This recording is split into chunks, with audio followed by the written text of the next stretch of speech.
everybody. I'd like to call this meeting to order. So thank you all for coming to the school board work session here on February 11th. Ms. Goodell, will you take the roll, please? Yes, Mr. Anderson. Here. Ms. Dimick. Here. Ms. Downs. Here. Ms. Litton. Here. Mr. Reitinger. Ms. Russell. Here. And Mr. Webb is not here. Thank you. Thank you. Will you rise and join me for the pledge, please?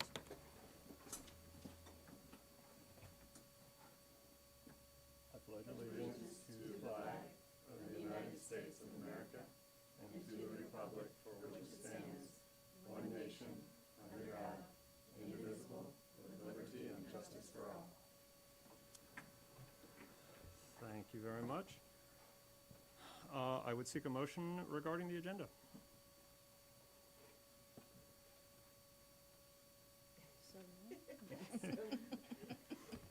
I can make one if we need to, but I would prefer that someone else do this. Thank you, Mr. Reitinger. Is there a second? Thank you, Ms. Russell. All those in favor say aye. Aye. Any opposed or abstained? The ayes have it. Thank you. We've adopted the agenda. So we'll move on to our next item, 2.01, budget public hearing number 1. And Ms. Goodell, I believe you've got a couple of items that we've received that if you wouldn't mind reading them for folks, that would be great.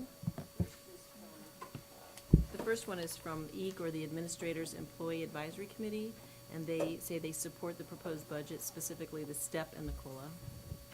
And then we have a statement from the PTA presidents. It's a statement of support, and it states that we, the 3 presidents of the FCCPS PTAs, were pleased to see Dr. Noonan's budget presentation at last week's joint meeting. The presentation was quite impressive and highlighted the continued growth of our school system from both an academic and population standpoint. Next year's proposed budget seems to be an appropriate response to this growth. Line items like the STEP and COLA for our teachers, additional MYP coordinator, additional social worker support, and even the additional janitorial support will all help our students. While there are some necessary items that cannot be included, and while further additional compensation is warranted with rising health care costs, we agree with Dr. Noonan's decision to adhere to the city's target. Our PTAs enthusiastically and unanimously voted to support the proposed budget, and we look forward to its adoption. Sincerely, the 3 presidents, Ally Lapp, Steve Mostow, and Kathleen Tice. Thank you.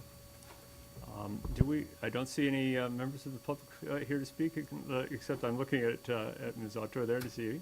But do we have any speaker slips at this point? Okay.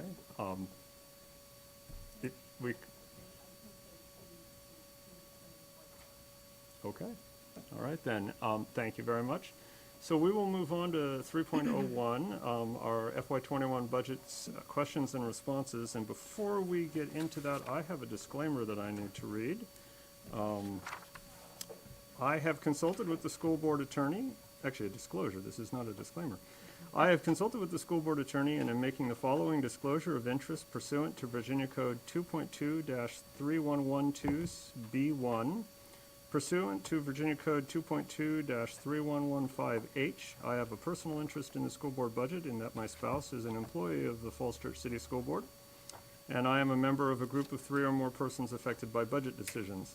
I am able to participate in the transaction fairly, objectively, and in the public interest. So, at this point, basically what we would like to do is for the members to have opportunities to ask any particular questions that remain that they have, or things that came from the Q&A that we've all received, and be able to go from there to highlight things of particular interest. So please, I'm looking to members. Mr. Writing? I'll break the ice, but I have to say I don't have a question. I read through all of the Q&A, and I'd like to thank both Dr. Noonan and the school staff, particularly Ms. Michael, for doing such a great job in preparing the answers. I thought they were very well written. They covered all the questions that I had, and so thank you very much. And I also appreciated the time that you both spent with me and your staff spent with me explaining some questions I had since the last meeting. So I appreciate that. Thank you. Other questions from any members? Ms. Russell? I just want to echo what Mr. Reitinger said, that was just a tremendous amount of work, and I appreciate everything that you put into it, and the level of detail that you were able to provide for us is so greatly appreciated. So thank you very much. I think that this has just continued to expand upon the transparency of the budget, and the amount of information that's out there makes it certainly really easy to understand. So thank you very much. Any other comments? I have a few questions I will ask, but I want to let others have a chance to ask first. So, okay, then I'll start with a question, and then maybe that'll spark some other questions. So, looking at question 20, I'll just say for information for the board, I did a little looking, and Prince William County has now. Question 20 is the question about what other jurisdictions nearby are doing in response to for compensation for staff. And the comparison, there was one that wasn't available at the time that the answers were put together. This is on page 38 of the document.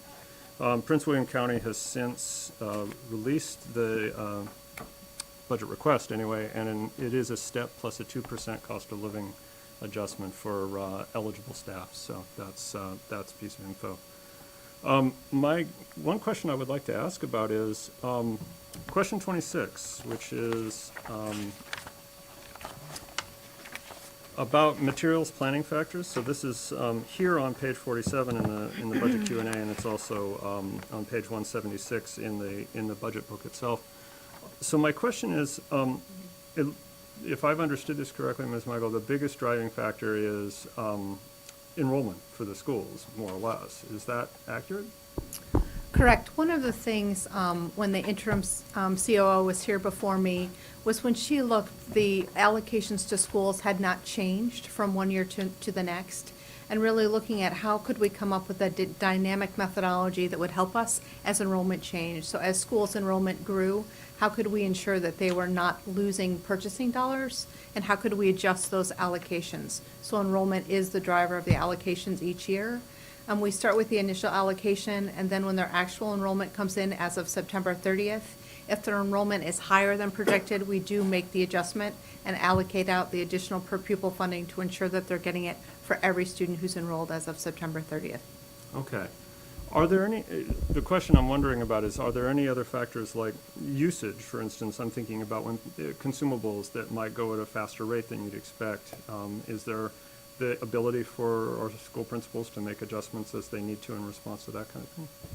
Yes, so these allocations are really kind of guiding factors, but principals have the ability to just adjust them within the categories to meet their needs. So for example, if they're purchasing additional consumables one year where they have a greater need in one content area, but the next year they need manipulatives in a different area, they can adjust how they're spending that funding each year to meet their school-specific needs. Okay, thanks. And look around to see on the table if there are other questions. Ms. Downs. Thank you, Mr. Anderson. Going back to page 38, which is question 20, Dr. Noonan and I briefly corresponded about this today. I just had a clarifying question. So if you look at Loudoun and Prince George's, and under the other column, there's indication that there's a bump for those at the top of the pay scale that can't take another step. I just was curious, is that on top of the COLA? I'll answer that question. Having spoken with the jurisdictional superintendents in most of the divisions that are in here, there are a variety of different methodologies that school divisions will use to compensate their staff. So if you do look at Loudoun, for example, it's my understanding from Dr. Williams that indeed that 1% additional is for those that are on the longevity step that's beyond the COLA. So if everyone's getting a step plus a 1% COLA, for example, if you're on the longevity step, you would get a 2% COLA. We have not considered that in our system, and part of the reason is just looking at the overall context for the last 3 years of the amount of COLA. So, for example, 3 years ago, everyone got just a COLA and not a step, and it was a 3% COLA. Last year was a 1% COLA. This year would be a 1% COLA, so that would be a 5% increase even if you're on the longevity step. So you would still have access to the additional compensation. Thank you, Ms. Downs. Any other questions? I've got a few more, but I don't want to dominate things here. I'd like to make sure others are asking theirs. So, okay, I'll ask another one then, and then we can see how this goes. So looking at question 34, which is, I want to say thank you very much, especially for this detailed answer, because I know it was a question, I knew it was a question that was going to be kind of subtle to answer, but I didn't quite realize how subtle. So it's clear that this took a lot of thought, and I thank you for that. This is looking at the cost per pupil spending, because a common question is, what would it be like if we had staffing our schools at a level that's similar to some of the other jurisdictions? And I just kind of want to make sure I can encapsulate really sort of the bottom line of, as I say, a very subtle and nicely put together answer, which is, if I'm doing this right, there's roughly speaking, and this is very roughly speaking, 400 staff in the division that are of the sort that are counted in this table. Is that very roughly accurate? Roughly accurate? Mhm. Okay. And so that would, if I'm doing the math right, then if we were to staff our schools at levels that are comparable with Fairfax County's staffing policies, we would have a staff reduction of very roughly 10% in Correct. FTE terms, and a budget reduction very roughly around the same, maybe 8 or 9 to 10%, depending on how the breaks weren't on that. And if we were to staff at a level that is the minimum that the state requires for the standards of quality for those things that are in this table, we'd be looking at a much greater reduction in staff and a bigger reduction in the budget, something in the neighborhood of 13% or so. But Correct. that implies we are greatly reducing the number of teachers teaching our students, and therefore greatly increasing the number of students per teacher in a way that I think we've had definite, that wouldn't be compatible with the feeling we've had from the community of what the community expects in our schools. So it would cause a significant reduction in budget, but it would also cause a fundamental break in the way that we've dealt with, the way we've treated our schools and the level of quality we've had. Am I encapsulating that Yes, appropriately? you're absolutely correct. Okay, thanks. Any other questions at this point? I only have one other one, but Ms. Down. Thank you, Mr. Anderson. This is more of a big picture question for Dr. Noonan. One of the questions talked about, I think, what is our positions that are tough to fill, I think was the question, something along those lines.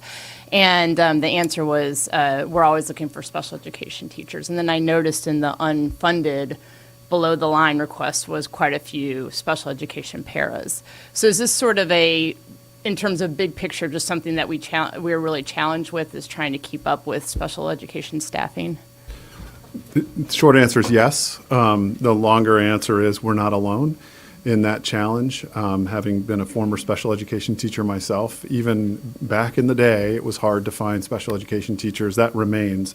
There are a couple of things that I think are in our favor right now, or beginning to come into our favor, and that is the state of Virginia has changed their requirement for teaching credentialing to no longer require a bachelor's plus the post-bachelor's to get a teaching credential. There's two sides to that coin, but the good news is that, for example, at George Mason, I think they have 220, I think I heard this yesterday, 220 declared education majors now that will graduate from George Mason University in a couple of years that will have a teaching credential.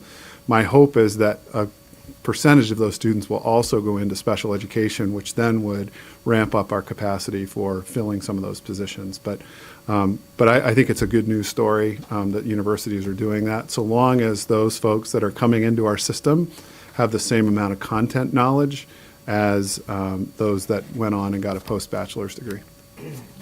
Sure. Thank you, Ms. Downs. Other questions? If not, I have one that actually builds off of Ms. Downs' questions, which is, we have had conversations about bus drivers being a position that we've been working to get more bus drivers, and also the state as a whole as a substitute teacher difficulty, I think, is not too bad a word to use. Is that, are both of those right?